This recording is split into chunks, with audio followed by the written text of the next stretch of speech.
Howdy folks, how are you? Day 3 of the ferment in the Apollo snub nose, pressure ferment. So we're going to have a bit of a look at how things are progressing. So we're going to have a look at a couple of things. One, we're going to look at that Bundy valve, see how it's travelling with the pressure that we first put on the other day when we first pitched yeast. And we'll see what you can now do with that going forward, now that we're at this point into the ferment. And the other thing we're going to do is we're going to get a sample. Show you how we do that using this fella. And I've discussed this the other day. The quickie, she comes in a little compact unit, small little box. So we had a bit of a chat about this the other day, but not a lot. But I said that this is a Poppet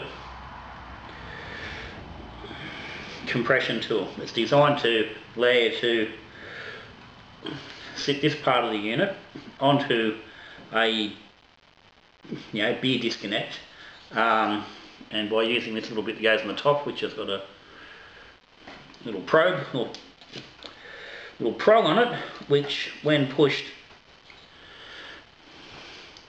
over your disconnect engages the poppet and allows you to take a sample, which comes off through the side here. Now, up until now, really the only real option you had was to hook up a bunch of line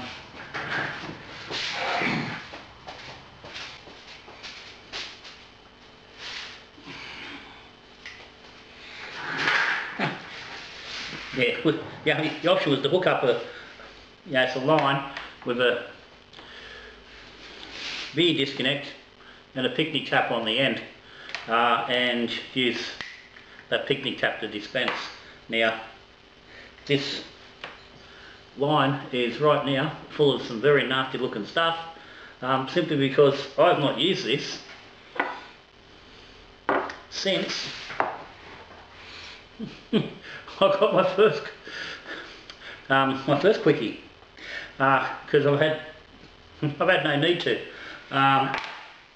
So look, what I am doing, this is the first one I get, and I've had this for a little while now, and I've only got a small length of hose on there, and I'm finding that when I'm taking my sample, I'm only able to get my tube so far into the hydrometer tube taking the sample, which I think is not being very helpful when it comes to the amount of frothing that it makes. And given that we're transferring, we're taking a sample of gassed up carbonated wort, it does want to foam a little bit. So I'm thinking if I can actually get a longer length on this one. I've been meaning to do the other one, but might as well wait till now.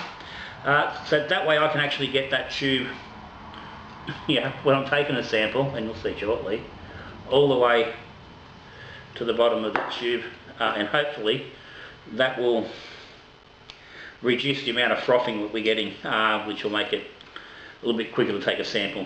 And you'll sort of mean that you've got to take it a little bit slowly overall, but it is not a difficult process. So I'm going to cut this tube. This tube's longer than I really wanted.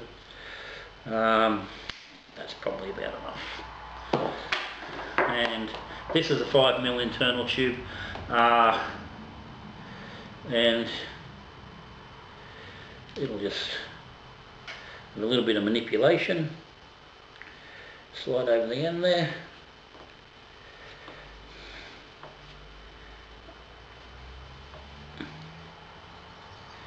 Slip on, and good to go. I mean, you could soak that in some boiling water if you want, like you do with getting your hose onto your barbs, and pushed up a little bit further, but that's plenty. And this isn't working under pressure because it's not sealed, so it doesn't really need to be anything more than that. So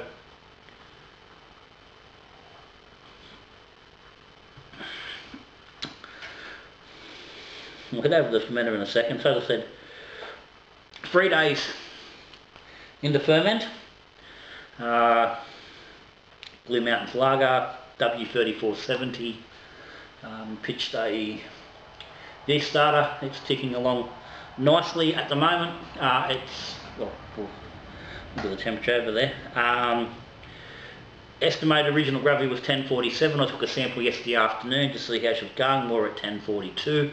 So we'll get a comparison today on where that's travelling. Not that that's probably a massive amount of interest as part of this video directly, but you know, it's part of the process of following along. Let's just keep a bit of an eye on where we're travelling. So let's head that way.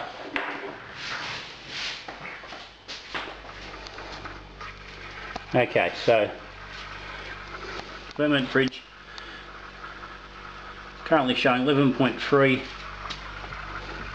on the temperature, which we're reading from that thermo well, which we moved from the other day, and you can see there we're sitting pretty much 11 degrees on that one, so that seems to be working quite alright. Now can we get that to focus on there? This is the problem, but that's Spundy is sitting on 5 degrees. Oh, sorry, 5 psi. It was 3 psi the other day, so it's come up a little bit to where we wanted. Okay, so yeah, we were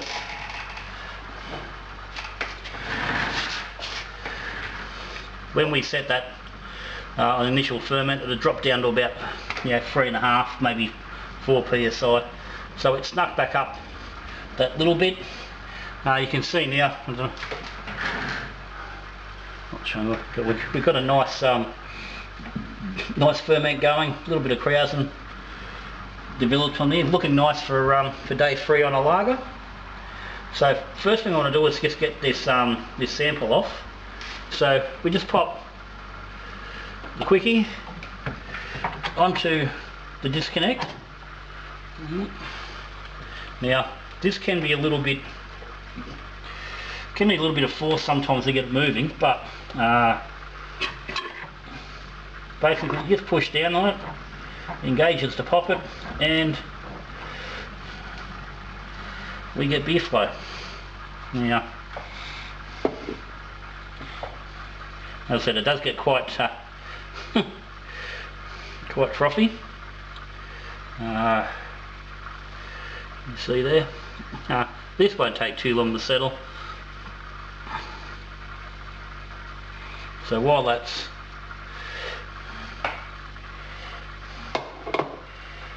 just resting, you'll need to let that rest a couple of times, grab a little bit more, and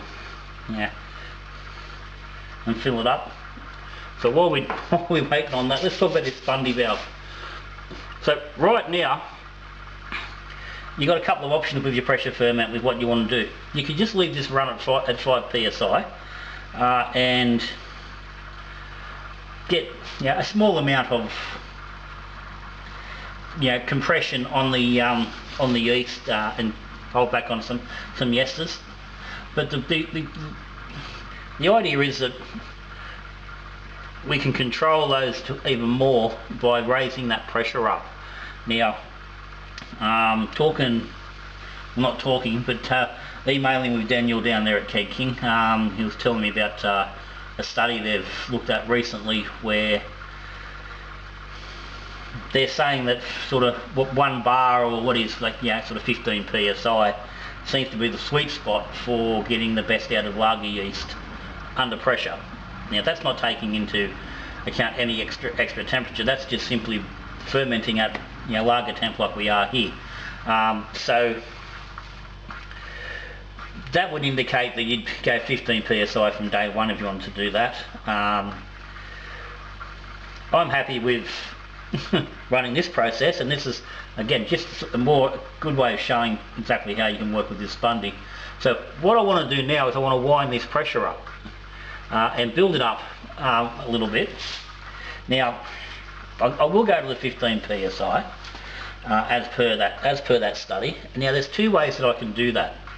One is I can take the Spundy off, I can put my gas bottle onto the gas post and put 15 psi pressure directly into the tank.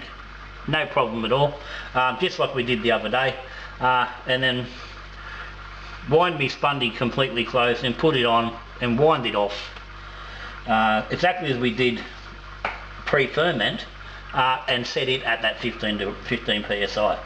But what I'm going to do, and what I prefer to do, just because it saves dragging the gas bottle out and whatnot, and I'm sitting out I'm out in the brewery at the moment. I'm having a beer or two. I'm chatting with a few fellas on Facebook and whatnot.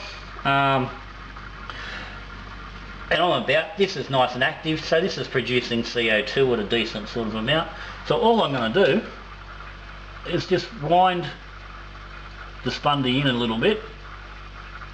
Yeah, about half a dozen turns. Well, it's probably only about, maybe 1.5 full turns. And let it build pressure up on its own. And I'll just come back and check this every sort of 15 or 20 minutes and see how it's going.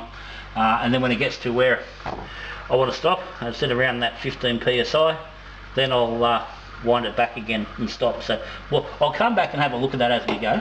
But right now, I just want to get the rest of this sample off. So, you can see now, just in that little bit of time, geez, mostly come back. Another couple of squirts, and we're about 93 mil. I need 100. That foam will drop down, and I reckon that'll get us pretty close. We want to make sure. We'll grab another squirt.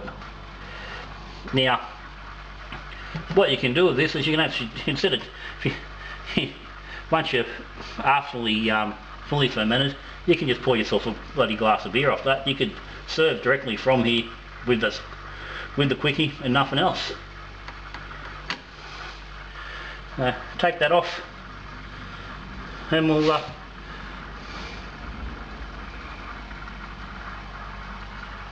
yeah, that should be fine. We'll head back to the table.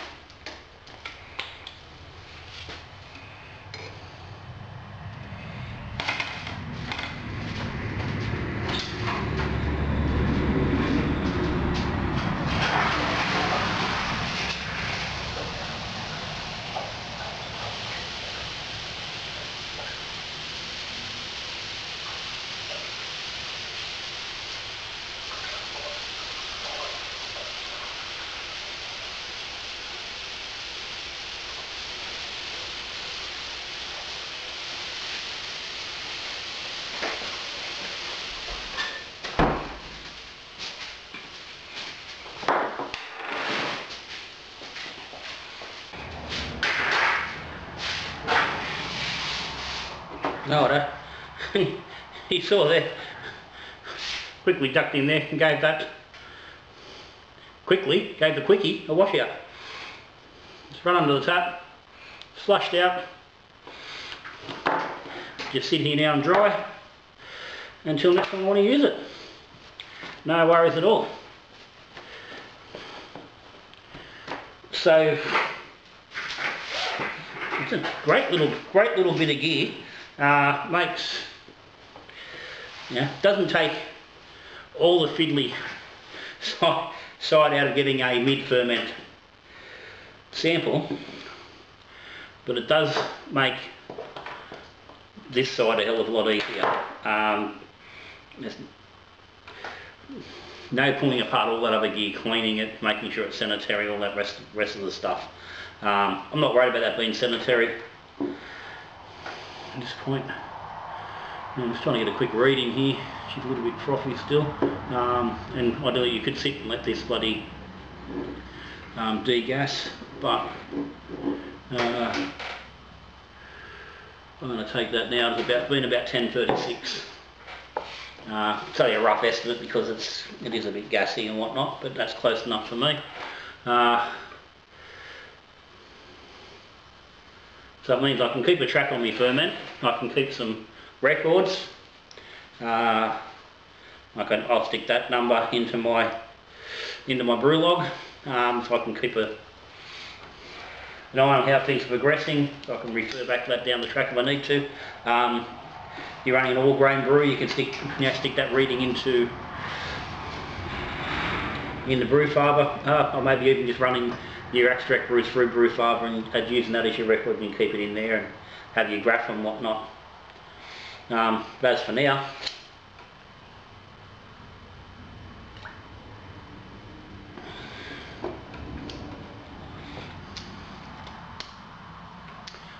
beer's coming along fine. No weird stuff going on there. That's good. So I'm happy with that. So that's it. We'll let that sit for a little bit. We'll come back and have a look and just see how that bloody pressure's coming up. Righto. It's about 12 hours since I wound the pressure up on this fella. And we're now sitting, again it's going to be hard for it, it's not really showing up, but we're sitting at about 16 psi. Now I'm happy to go back to 15. Now, and again, this is where potentially running a 15 psi PRV would allow you to just build up to this pressure and then just bleed off. Exactly how accurate those PRVs are, I don't know, so that would be something maybe to test at a different time. But as it is, I want to wind this back just a little bit, so I'm happy where it is at the moment. So all I've got to do now, same as I did before when we first put pressure in, is just wind back until we get a gas release, and just let that slowly come back to where we want to be. Again, like I said, I don't think you can really see this, but okay, so that's coming down now to the 15. So I'll just come back up now until that stops, and that's there. And as I said, this is where it can be just a little bit fiddly, because it seems that sometimes you can start bleeding pressure off before you start actually building coming the other way. But at the end of the day, you're going to get fairly close. So when you do make an adjustment, you need to just have a bit of a check on it every hour or so, just after you've done it, just to make sure it is sitting where it is. But I'm pretty happy with that. So this is now 3.5 days in. You see we've got a fairly compacted and controlled krausen there. Now again, it's a lager yeast at lager temp, so it's not going to give us a massive krausen anyway, but there is some nice action in there. And again, it's not going to pick up, but there's yeast movement going on here through the fermenter. Now temperature's still showing 11 degrees on our sticker, 11 degrees via the thermo well. So that seems to be working accurately and fine, so that's a good thing. So this is the only fermenter that well, not the only fermenter, but it's the only cheap plastic option that comes with a thermo well included. It seems to be working quite well. And I don't know if you're going to be able to, if this is going to pick up too well. We'll have a go. I don't think it's going to pop up. But we're starting to get a little bit of a yeast compaction down here in the bottom of the that snub nose, in the bottom of the conical. This is only light coming off here. This is not yeast there. It does look like it's it's yeast, but that's just light bouncing off the fermenter. Well, it's more the you can see there, it's the actual light bouncing off the bottom of the fridge. So anyway, we're progressing nicely. So leave this video here. I will just let this run at 15 psi. I'm not going to adjust this pressure at all prior to putting this into bottles, because this is exactly where I want the temperature, exactly where I want the PSI and the pressure to be. So we will run a D-rest on this when we get closer to terminal gravity, as you would with any lager yeast, and run through our cold crash before we go to bottling. So I will come back now on bottling day, and we'll have a look at that process and how that all works. So guys, as always, if you've got any questions or any comments, stick them down the bottom. Yeah, down below if you want to know anything about where we're getting to. Thumbs up to all the patrons of the channel, all the subscribers, everyone, thanks for your support. But that's me. So until I see you on the next video, brewing beer, drinking beer, talking beer, good brewing.